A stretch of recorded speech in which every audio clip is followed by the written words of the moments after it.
상할까봐 냉장고에 넣어뒀던 그 반찬이 사실은 햄보다 발암물질을 5배나 더 뿜어내고 있었습니다. 집밥이라 안심했는데 그게 매일 암세포에게 밥을 먹이고 있었던 겁니다. 많은 분들이 암을 유발하는 음식이라고 하면 햄버거, 라면, 치킨 같은 패스트푸드를 떠올리시는데요. 사실 그 음식들은 이미 다들 아시니까 피하시잖아요. 진짜 문제는 따로 있었습니다. 건강하다고 믿고 정성껏 만들어서 냉장고에 보관해둔 그 반찬이에요. 그것도 하루 이틀이 아니라 매일같이 반복해서 먹었기 때문에 암세포는 매일 조용히 에너지를 공급받으면서 자라고 있었던 겁니다. 오늘 이 영상에서는 냉장고 속 발암 음식 3가지가 정확히 무엇인지, 왜 그 음식이 암세포를 키우는지, 그리고 반대로 암세포를 굶겨 죽이는 음식은 무엇인지 전부 말씀드리겠습니다. 본론으로 들어가기 전에 한 가지만 부탁드려도 될까요? 오늘 영상 끝까지 보시고 나서 댓글에 건강 2글자만 남겨주세요. 그 2글자가 오늘의 첫 번째 실천이 됩니다. 다음 영상 주제 정하는 데도 큰 도움이 됩니다. 자, 그러면 지금 바로 시작합니다. 먼저 충격적인 사실 하나를 말씀드릴게요. 세 집 건너 한 집에는 암 환자가 있다는 말 들어보셨나요? 이게 과장이 아닙니다. 지금 우리 주변을 한번 둘러보세요. 친척 중에, 이웃 중에, 아니면 가까운 지인 중에 암 진단을 받은 분이 한 분쯤은 꼭 계시죠. 예전에는 암이라고 하면 정말 특별한 사람한테만 오는 병이라고 생각했어요. 그런데 지금은 아닙니다. 암은 이제 너무나 흔한 병이 되어버렸어요. 그런데 이상하지 않으세요? 우리 세대가 젊었을 때보다 지금이 훨씬 더 건강에 신경 쓰는 시대인데 왜 암은 오히려 더 늘어나는 걸까요? 건강 정보도 넘쳐나고 건강식품도 넘쳐나고 병원도 곳곳에 있는데 말이에요. 그 이유가 바로 오늘 제가 말씀드릴 내용과 정확하게 연결됩니다. 우리가 암의 원인이라고 생각하는 음식들, 그러니까 패스트푸드, 인스턴트, 가공식품 이런 것들은 이미 다들 경계하고 피하시잖아요. 문제는 그 바깥에 있어요. 아무도 의심하지 않는 곳에 진짜 위험이 숨어 있었습니다. 바로 냉장고입니다. 정성껏 만들어서 냉장고에 보관해 두면 안전하다고 생각하시죠. 집밥이니까 믿을 수 있다고 생각하시죠. 그런데 오늘 제가 보여드릴 3가지 음식은 바로 그 냉장고 안에서 암세포를 키울 준비를 하고 있었습니다. 지금부터 하나씩 말씀드릴게요. 첫 번째는 고온에서 볶거나 튀긴 뒤 설탕, 물엿으로 코팅한 전분 음식입니다. 대표적인 게 뭔지 아세요? 바로 떡볶이예요. 또 각종 조림 반찬들, 고추장 양념에 볶은 떡이나 어묵 종류들이죠. 이 음식들이 왜 문제냐면요. 전분 함량이 매우 높은 상태에서 고온 조리가 반복되기 때문입니다. 전분 음식을 고온에서 볶거나 튀기면 아크릴 아마이드, 즉 발암 가능 물질이 생성됩니다. 이게 무슨 말이냐면 탄 부분, 노릇하게 구워진 부분, 바삭하게 튀겨진 부분일수록 이 물질이 더 많이 만들어진다는 거예요.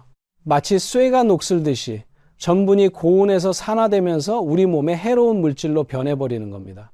여기서 끝이 아닙니다. 이 음식들에는 고추장, 설탕, 물엿이 듬뿍 들어가죠. 그러면 혈당이 급격하게 올라가는 혈당 스파이크가 일어납니다. 혈당 스파이크가 뭐냐고요? 아침에 조용하던 강물이 갑자기 홍수가 나서 강둑이 무너지는 것처럼 혈당이 갑자기 치솟았다가 다시 뚝 떨어지는 현상이에요. 이게 반복되면 인슐린이 과도하게 분비되고 몸은 만성염증 상태에 빠집니다. 암세포가 가장 좋아하는 환경이 바로 이겁니다. 고혈당, 고인슐린, 만성염증 이 3가지가 동시에 만들어지는 토양 위에서 암세포는 무럭무럭 자라납니다.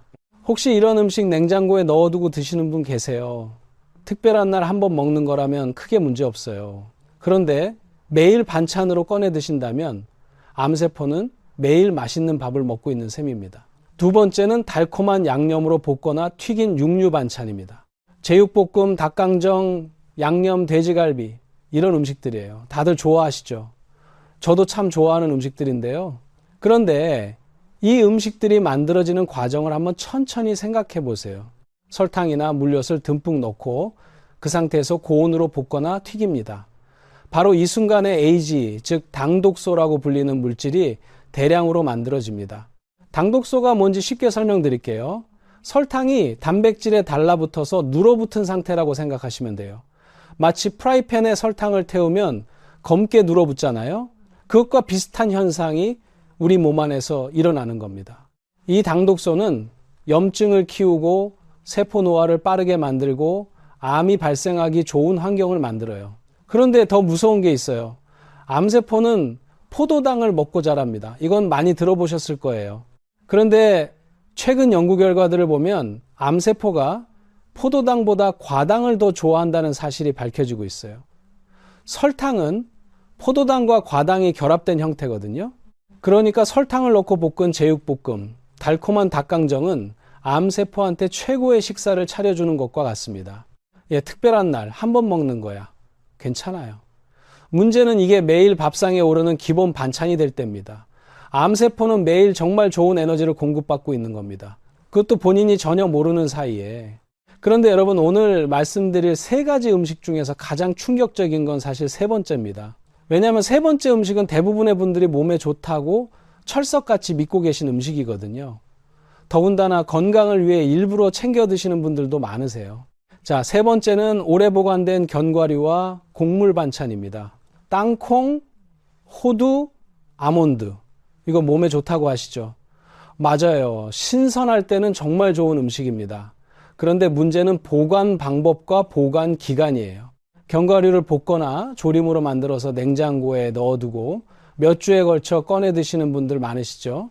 또 쌀이나 잡곡을 오래 보관하시는 분들도 많고요. 바로 이때 아주 무서운 일이 벌어집니다. 공기와 접촉하면서 산패가 시작되는 거예요. 산패라는 게 뭐냐면 기름이 변질되는 거예요. 참기름이나 들기름을 오래 두면 냄새가 이상해지잖아요. 그게 바로 산패입니다. 견과류도 똑같은 일이 벌어집니다. 그런데 더 무서운 건 이때 아플라톡신이라는 독소가 생길 수 있다는 겁니다. 이게 얼마나 무서운 물질이냐면 가열해도 절대 사라지지 않습니다. 팔팔 끓여도 오래 볶아도 이 독소는 그대로 남아요. 그리고 간 세포를 직접 파괴하고 간암을 유발하는 핵심 물질로 알려져 있습니다. 자, 이제 이 물질이 햄보다 발암 물질이 얼마나 많은지 말씀드릴게요. 산패된 견과류에서 나오는 아플라톡신의 발암 위험도는 가공육, 즉 햄에 들어있는 발암 물질보다 무려 5배나 높습니다. 5배예요.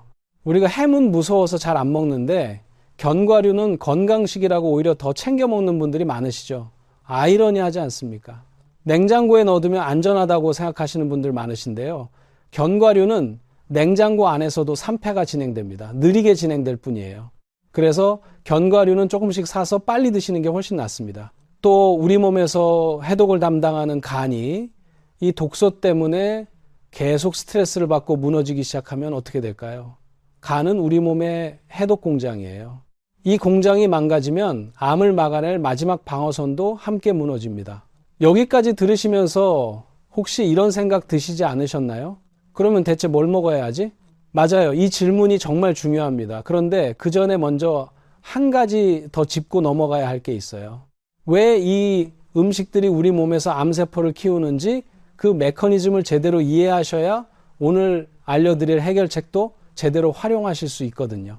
잠깐 이것만은 꼭 들어보세요. 지금부터 드릴 이야기가 오늘 영상에서 가장 핵심입니다. 암은 어느 날 갑자기 생기는 병이 아닙니다. 정상세포가 갑자기 암세포가 되는 게 아니에요. 정상세포가 전암 단계 세포가 됐다가 초기암이 됐다가 중기암이 됐다가 결국 말기암으로 가는 긴 과정이 있습니다. 이 과정이 보통 10년에서 20년, 길게는 30년에 걸쳐 아주 조용히 진행돼요. 그래서 암은 삶이 오래도록 보내온 마지막 경고라는 말이 있습니다. 몸이 수십 년 동안 신호를 보냈는데 우리가 그 신호를 무시했던 거예요. 그러면 그 신호는 뭐냐? 바로 만성염증입니다. 염증이라고 하면 상처 났을 때 빨갛게 붓는 거 생각하시는 분들 많으세요. 그건 급성염증이고요. 만성염증은 달라요. 눈에 보이지 않아요. 통증도 별로 없어요. 그냥 조용히 세포 안에서 수십 년에 걸쳐 진행됩니다. 만성염증이 왜 생기냐? 바로 고혈당 상태가 반복될 때입니다. 아까 말씀드린 세 가지 음식들, 설탕이 들어간 볶음 반찬들, 고온 조리 전분 음식들, 이것들이 반복적으로 혈당을 올리면 인슐린이 계속 과도하게 분비됩니다. 이 상태가 오래 지속되면 몸은 만성 염증 상태에 빠지고 세포는 손상되기 시작해요. 손상된 세포는 정상적으로 교체돼야 하는데 그 교체 과정에서 오류가 생기기 시작합니다. 마치 오래된 복사기가 자꾸 오류를 내듯이 처음에는 작은 오류지만 수십 년이 지나면 그 오류가 쌓이고 쌓여서 결국 암세포가 만들어지는 거예요. 여기서 또 하나 중요한 게 있어요. 암세포가 자라려면 재료가 필요합니다. 새로운 세포를 만들어야 하니까요. 그 재료가 뭐냐면 단백질과 지방이에요. 세포는 단백질로 이루어져 있고 세포를 감싸는 세포막은 지방으로 이루어져 있거든요. 그래서 동물성 단백질과 동물성 지방을 많이 먹을수록 암세포는 자라기 좋은 재료를 계속 공급받는 겁니다. 고기를 열심히 먹으면 기운이 나는 건 사실이에요. 그런데 동시에 암세포도 기운이 나는 거예요. 그게 문제입니다. 그런데 이쯤에서 이런 생각 드시는 분들이 있을 거예요. 우리 부모님도 할머니, 할아버지도 평생 이런 음식 드셨는데 암 안 걸리신 분들 많았잖아요. 왜 요즘은 이렇게 암이 많이 생기는 걸까요? 크게 두 가지 이유입니다. 첫 번째는 지금 우리가 먹는 음식의 양이 훨씬 많아졌어요. 예전에는 귀했던 음식들이 지금은 넘쳐나죠. 설탕, 기름, 고기. 예전에는 명절 때나 먹을 수 있었던 음식들이 지금은 매일 밥상에 올라옵니다. 암은 결핍병이 아닙니다. 풍요병이에요. 너무 많이 먹어서 생기는 병이라는 거예요. 두 번째는 몸이 쉴 시간이 없어졌어요. 예전에는 배가 고프면 밥을 먹고 배가 부르면 먹지 않았죠. 자연스러운 공복 시간이 있었어요. 그런데 지금은 어떤가요?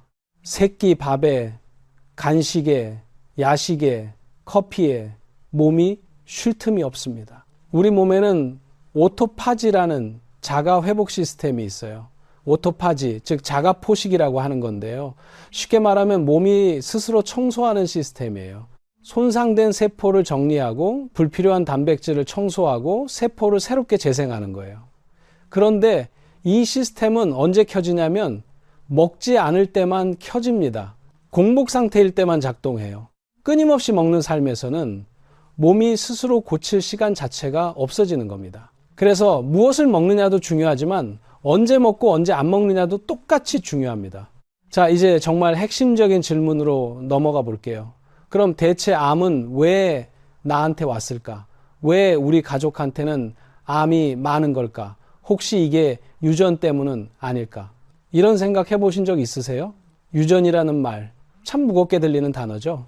부모님이나 형제 중에 암 환자가 계시면 나도 언젠가는 걸리는 건 아닐까 하는 두려움 많이들 가지고 계실 거예요. 그런데 오늘 제가 그 두려움을 조금 덜어드리고 싶습니다. 과학적인 통계를 먼저 말씀드릴게요. 암 발생 원인에서 유전적 요인이 차지하는 비율이 얼마나 될 것 같으세요? 50%? 30%? 아닙니다. 연구 결과들을 보면 유전자만의 영향은 고작 5%에서 10% 정도밖에 안 됩니다. 나머지 90%에서 95%는 우리의 생활 환경, 그 중에서도 음식과 식습관이 원인이에요. 그러면 왜 가족 중에 암이 많으면 나도 걸릴 확률이 높다고 하는 걸까요? 가족들은 같은 음식을 먹거든요. 같은 조리 방법으로 만든 음식을 같이 먹고 같은 생활 패턴을 공유합니다. 운동을 많이 하는 집안은 다 같이 운동하고 TV만 보는 집안은 다 같이 TV만 봐요. 그러니까 가족력이 높아지는 건 유전자 때문이 아니라 같은 밥상, 같은 생활 습관 때문인 경우가 훨씬 많습니다. 이게 왜 희망적인 소식이냐면요. 유전자는 바꿀 수 없지만 생활 습관은 바꿀 수 있거든요. 오늘 당장 시작할 수 있어요. 후성 유전학이라는 분야가 있습니다. 어렵게 들리시죠? 쉽게 말하면 유전자는 타고나지만 그 유전자가 켜지고 꺼지는 건 내 생활 습관에 달려있다는 연구 분야예요. 같은 암 유전자를 가지고 있어도 어떻게 사느냐에 따라 그 유전자가 발현되느냐 안 되느냐가 달라진다는 거예요. 그러니까 가족 중에 암이 있다고 해서 포기하실 필요가 전혀 없습니다. 오히려 더 철저하게 식습관을 관리하면 충분히 예방할 수 있어요. 아마 많은 분들이 공감하실 텐데요. 암 진단을 받고 나서야 비로소 먹는 것을 바꾸고 운동을 시작하고 스트레스 관리를 시작하시는 분들이 참 많습니다. 왜 진단 전에는 그렇게 못했을까 하고 후회하시는 분들도 많이 봤어요. 그게 참 안타깝습니다. 오늘 이 영상을 보고 계신 분들은 그러실 필요 없어요. 지금 이 순간부터 시작하시면 됩니다. 늦지 않았어요. 우리 몸은 생각보다 훨씬 회복력이 강합니다. 자, 이제 가장 중요한 내용으로 넘어갑니다. 지금까지는 무엇을 피해야 하는지 말씀드렸는데요. 이제부터는 무엇을 먹어야 암세포를 굶길 수 있는지 말씀드릴 차례입니다. 그런데 더 놀라운 건 뭔지 아세요? 암세포를 굶기는 음식이 따로 있는 게 아니에요. 우리 몸의 면역 시스템 자체를 강화시켜서 암세포가 자라지 못하는 환경을 만드는 음식들이 있습니다. 그게 뭔지 지금 바로 말씀드릴게요. 우리 몸에서 면역을 담당하는 곳이 어디일까요? 많은 분들이 면역이라고 하면 혈액 속 백혈구를 생각하시는데요. 맞아요. 백혈구도 중요합니다. 그런데 사실 우리 면역의 핵심은 두 곳이에요. 하나는 흉선이고 다른 하나는 장입니다. 흉선은 가슴 한가운데 있는 기관인데요. 젊었을 때는 면역세포를 활발하게 만들어내지만 나이가 들면 급격히 줄어들어요. 30세만 돼도 40%밖에 안 남고 50세가 되면 10%밖에 안 남습니다. 그러면 나이 들수록 면역은 어디서 만들어지냐? 바로 장입니다. 우리 장에는 수천 종류의 세균이 살고 있어요. 이걸 장내 미생물이라고 하는데요. 건강한 사람의 장에는 2,000종에서 3,000종의 균들이 살고 있어요. 그런데 암 환자분들의 장을 보면 이게 500종, 600종으로 뚝 떨어져 있어요. 도시에 사는 현대인들도 1,000종 정도밖에 안 됩니다. 장내 세균이 다양할수록 면역이 강해집니다. 이건 이제 의학계에서 확실하게 인정받고 있는 사실이에요. 그러면 장내 세균을 어떻게 다양하게 만드냐? 바로 다양한 음식을 먹는 거예요. 자, 이제부터 제가 직접 오랫동안 연구하고 환자분들께 권해드리면서 효과를 확인한 3가지 음식을 말씀드릴게요. 첫 번째는 야채 주스입니다. 야채 주스라고 하면 어떤 분들은 과일 주스랑 헷갈리시는데 완전히 다릅니다. 과일 주스는 당도가 높아서 오히려 혈당을 올려요. 제가 말씀드리는 건 다양한 야채를 갈아 만든 야채 주스예요. 핵심은 다양성입니다. 한두 가지 야채를 많이 먹는 것보다 30종, 60종의 야채를 조금씩 골고루 먹는 게 훨씬 중요합니다. 왜냐하면 야채마다 다른 종류의 세균이 붙어 있거든요. 다양한 야채를 먹을수록 장 속에 다양한 균이 자리를 잡고 면역이 강해지는 거예요. 넷플릭스 다큐멘터리 중에 건강을 해킹하다 장의 비밀이라는 작품이 있어요. 거기서도 60종 야채 스무디 이야기가 나옵니다. 세계적인 연구자들이 다양한 야채를 동시에 먹는 것이 장 건강을 회복시키는 핵심이라고 밝히고 있어요. 그런데 솔직히 말씀드리면 30종, 60종의 야채를 매일 직접 사서 씻고 갈아 드시는 건 현실적으로 쉽지 않죠. 장을 봐야 하고 손질해야 하고 매일 만드는 것 자체가 보통 일이 아니에요. 그래서 제가 오랫동안 여러 가지를 비교해 봤는데요. 냉동 건조 방식으로 다양한 야채를 갈아 만든 야채 주스 분말이 있어요. 그냥 물에 타서 드시면 되는데 30종 이상의 야채가 들어가 있어서 매일 직접 만드는 것과 거의 비슷한 효과를 내면서 훨씬 편리해요. 물론 직접 신선한 야채를 갈아 드시는 게 가장 좋습니다. 그게 가능하신 분들은 꼭 그렇게 하세요. 그런데 현실적으로 어려우신 분들이라면 이런 방법도 충분히 도움이 됩니다. 두 번째는 청국장입니다. 청국장. 냄새 때문에 싫어하시는 분들 많으시죠. 그런데 냄새만 참으시면 이것만큼 강력한 발효식품이 없어요. 청국장은 콩을 발효시킨 음식인데요. 이 발효 과정에서 나토키나제, 이소플라본, 유산균 같은 놀라운 성분들이 만들어집니다. 특히 장내 유익균을 늘리는 효과가 뛰어나고 면역력을 50%까지 높여준다는 연구 결과도 있어요. 그런데 청국장을 제대로 먹으려면 중요한 원칙이 있어요. 가열하면 살아있는 유익균이 죽습니다.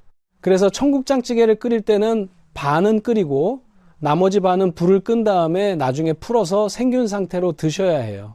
그래야 장까지 살아있는 균이 도달합니다. 그런데 청국장도 매일 끓여 드시기가 쉽지 않죠. 냄새도 강하고. 그래서 청국장 가루 제품이 있어요. 청국장을 저온에서 건조해서 분말로 만든 건데요. 요구르트나 두유에 한 숟가락 넣어서 드시거나 물에 타서 드시면 됩니다. 냄새도 훨씬 덜하고 살아있는 균도 그대로 섭취할 수 있어요. 시중에 청국장 가루 제품들이 많은데요. 제가 중요하게 보는 것은 2가지예요. 저온 건조 방식인지 그리고 첨가물이 들어가 있지 않은지 이 2가지를 꼭 확인하고 고르세요. 세 번째는 저온압착 들기름입니다.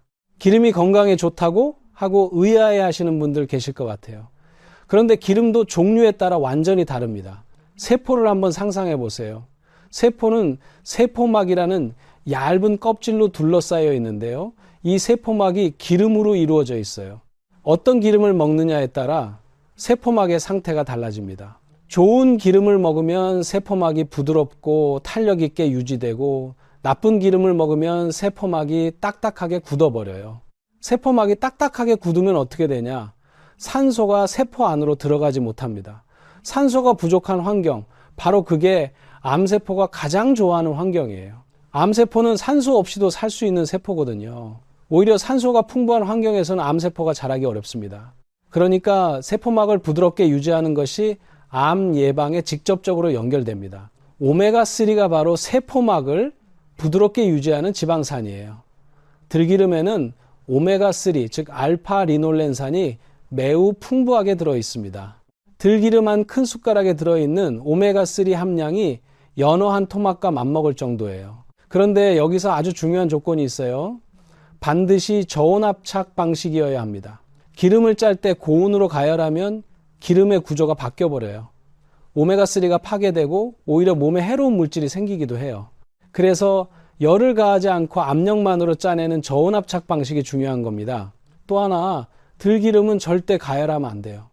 나물 무칠 때나 밥에 한 숟가락 넣어 드시거나 된장국 다 끓이고 나서 불 끄고 마지막에 한 방울 넣어 드세요. 들기름을 가열하는 순간 오메가3가 파괴됩니다. 매일 작은 숟가락으로 한 숟가락 200ml 물에 한 꼬집 넣는 정도면 충분합니다. 이 작은 습관 하나가 세포막을 지키고 면역을 유지하고 암을 예방하는 데 큰 도움이 됩니다. 자, 세 가지 정리해 드릴게요. 야채 주스로 장내 세균을 다양하게 만들고, 청국장으로 면역균을 늘리고, 저온압착 들기름으로 세포막을 부드럽게 유지한다.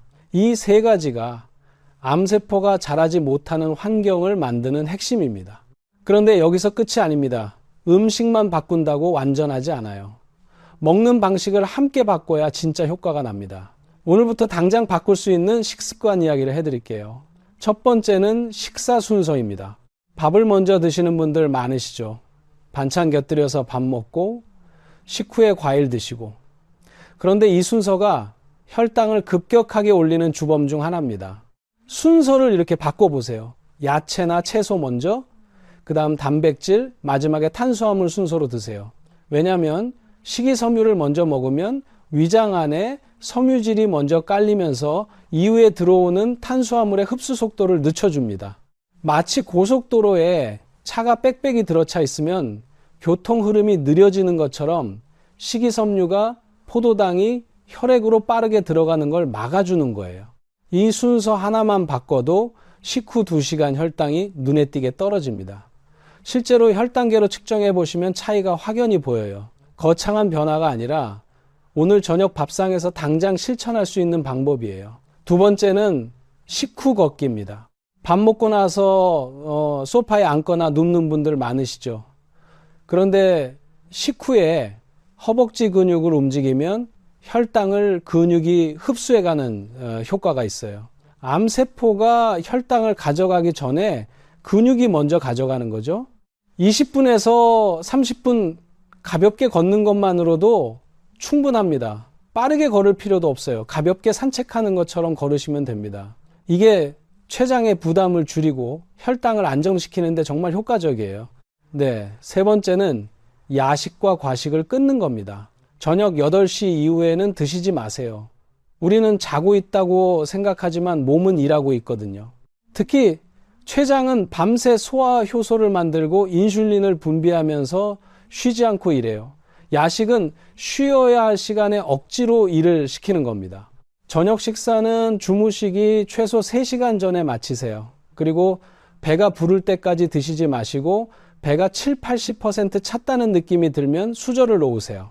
과식 한 번이 췌장을 얼마나 혹사시키는지, 췌장이 말을 할 수 있다면 제발 그만 먹으라고 할 거예요. 네 번째는 공복 시간을 만드는 겁니다. 아까 오토파지, 즉 자가포식 이야기를 드렸죠. 이 몸의 자가치유 시스템이 작동하려면 공복 시간이 필요합니다. 최소 12시간에서 14시간의 공복 시간을 만들어 주세요. 예를 들어 저녁을 6시에 드셨다면 아침을 6시나 8시에 드시는 거예요. 그 사이 12시간에서 14시간 동안 몸이 스스로 손상된 세포를 청소하고 재생하는 작업을 합니다. 이게 가장 자연스러운 항암 치료예요. 처음에는 아침에 배가 고파서 힘드실 수 있어요. 근데 일주일만 지나면 몸이 적응합니다. 오히려 오전에 머리가 더 맑아지고 에너지가 넘치는 걸 느끼시는 분들이 많아요. 5번째는 스트레스 관리입니다. 이게 음식 이야기랑 무슨 상관이냐 하실 수 있는데요. 스트레스를 받으면 혈관이 좁아지고 심장으로 혈액이 집중됩니다. 그러면 깊은 곳에 있는 장기들, 특히 췌장 같은 곳은 혈액 공급이 줄어들어요. 혈액이 줄어든다는 건 산소 공급이 줄어든다는 거고, 산소가 부족한 환경은 암세포가 좋아하는 환경입니다. 만성 스트레스는 식습관보다 더 빠르게 암을 키웁니다. 집에 돌아오실 때 하루 동안의 걱정거리를 현관문 앞에 내려놓고 들어오세요. 집에서는 아무 생각 없이 쉬세요. TV 보시고 손주들이랑 노세요. 혈관이 넓어지고 세포들이 숨을 쉬기 시작합니다. 스트레스 보따리는 밖에다 놓고 집에 들어오겠다. 이 간단한 마음가짐 하나가 암을 예방하는 강력한 무기가 됩니다. 자, 지금까지 말씀드린 것들이 많죠. 한 번에 다 바꾸려고 하지 마세요. 오늘 당장 하나만 시작하세요. 저녁 먹고 20분 걷는 것부터 시작해도 됩니다. 내일은 식사 순서를 바꿔보세요. 이렇게 하나씩 쌓아가는 거예요.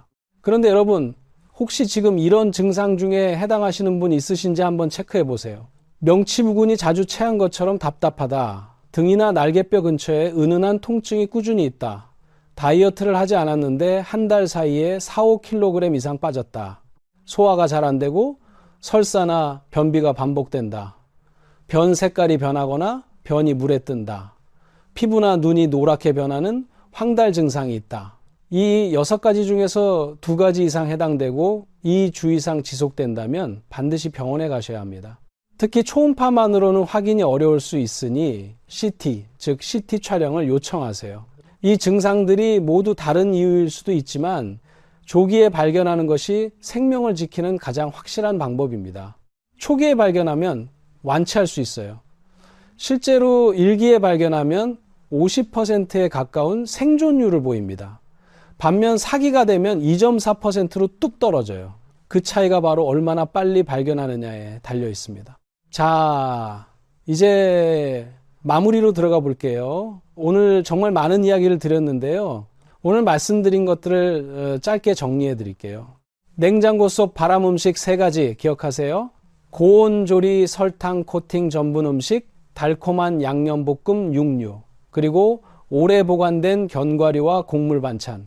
이 3가지는 매일 드시면 암세포에게 매일 밥을 차려주는 것과 같습니다. 암은 유전이 아닙니다.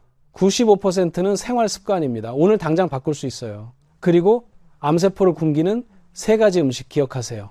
다양한 야채 주스로 장내 세균을 살리고, 청국장으로 면역을 올리고, 저온 압착 들기름으로 세포막을 지키세요. 식사 순서를 야채 먼저로 바꾸고, 식후에 20분 걷고, 야식을 끊고 공복 시간을 만들어 주세요. 그리고 저녁에 집에 돌아오실 때는 걱정 보따리를 현관 밖에 내려놓으세요. 이것들이 거창한 것처럼 보이지만 사실은 모두 오늘부터 당장 시작할 수 있는 것들입니다. 비용도 들지 않아요. 새벽에 일어날 필요도 없어요. 힘든 운동을 할 필요도 없어요. 여러분, 우리 나이에 건강을 포기할 이유가 없습니다. 몸은 생각보다 훨씬 강하고 회복력이 있어요. 50대에 60대에 70대에도 식습관을 바꾸면 몸이 달라집니다. 이건 의학적 사실이에요. 지금 이 순간 영상을 보고 계신 여러분은 이미 시작하신 겁니다. 오늘 여기서 들으신 것 중 하나만, 딱 하나만 오늘 저녁부터 실천해 보세요. 밥 먹고 나서 잠깐 산책하는 것부터 시작해도 됩니다. 저녁 식사 때 야채를 먼저 드시는 것부터 시작해도 됩니다. 오늘 밤부터 야식을 끊는 것부터 시작해도 됩니다. 그 작은 시작이 여러분의 몸을 바꿔놓습니다. 오늘 영상이 도움이 되셨다면 댓글에 건강 2글자만 남겨주세요.